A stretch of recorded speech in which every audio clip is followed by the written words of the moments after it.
ഒരു സ്ഥാനാർത്ഥി ദാരിദ്ര്യം ഇപ്പോൾ BJP അഭിമുഖീകരിക്കുന്നുണ്ടോ? അത്തരത്തിലുള്ള എന്തെങ്കിലും പ്രശ്നങ്ങൾ പാർട്ടിക്കുള്ളിൽ ഉള്ളതായി അങ്ങേക്ക് തോന്നുന്നുണ്ടോ? ഇതിന് ഞങ്ങൾക്ക് ഉത്തരം, ഇപ്പോൾ തിരുവനന്തപുരം കോർപ്പറേഷൻ തെരഞ്ഞെടുപ്പ് ഒരു മുന്നണി ഇവിടെ വന്നിട്ട് മേയറെ പ്രഖ്യാപിച്ചു, സ്ഥാനാർത്ഥികൾ പ്രഖ്യാപിച്ചു, വലിയ ഞങ്ങളിതെല്ലാം നേടിക്കൊണ്ട് പോകുന്നു എന്ന് പറഞ്ഞിവിടെ വന്നു.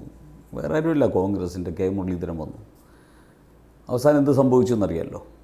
ഞങ്ങളുടെ സ്ഥാനാർത്ഥി പ്രഖ്യാപനം വന്നതോടുകൂടി കോൺഗ്രസിൻ്റെയും CPMൻ്റെയും സ്ഥാനാർത്ഥി പട്ടിക അല്പം പോലും പ്രസക്തിയില്ലാത്തതായിട്ട് താണു. ഞങ്ങളുടെ സ്ഥാനാർത്ഥികൾ ഓരോരുത്തരും മികവുറ്റതായി. എല്ലാ മേഖലയിലും പെട്ട സ്ഥാനാർത്ഥികൾ BJPക്കുണ്ടായി, NDAക്കുണ്ടായി.